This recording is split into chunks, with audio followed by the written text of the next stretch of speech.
Mutton ভালো করে পরিষ্কার করে ধুয়ে নিয়েছি। এই মটন দিয়ে রান্না করব হান্ডি মটন।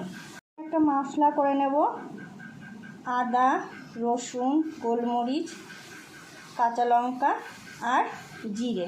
এটা ভালো করে পেস্ট করে নেব। এই হাঁড়িতেই বানাবো।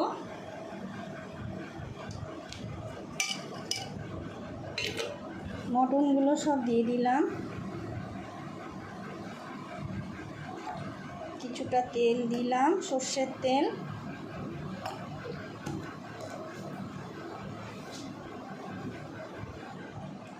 হলুদ, নুন, গোটা গরম মশলা, টমেটো,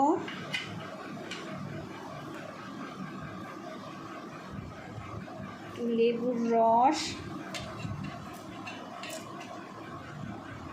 আর বাটা মশলাটা সব দিয়ে দিলাম। ভালো করে মেখে নেব। কিছুটা বেরেস্তা করে নিয়েছিলাম, ওগুলো দিয়ে আর একটু ভালো করে মেখে নেব।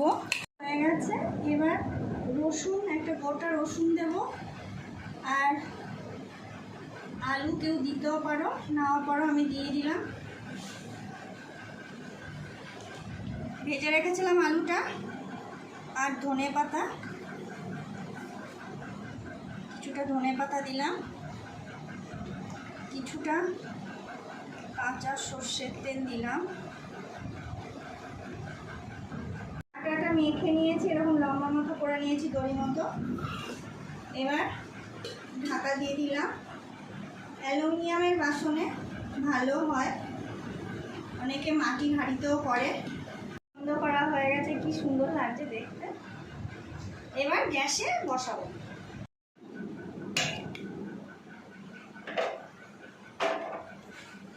এবার ডিম আঁচ করে ছেড়ে দেবো, প্রায় আধা ঘন্টা থাকবে।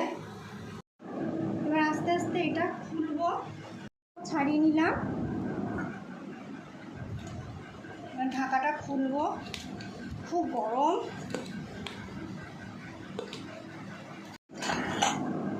খুব সুন্দর গন্ধ বেরিয়েছে। এই রেসিপিটা যদি তোমাদের ভালো লেগে থাকে তাহলে লাইক করবে, কমেন্টে জানাবে আর শেয়ার করে দেবে।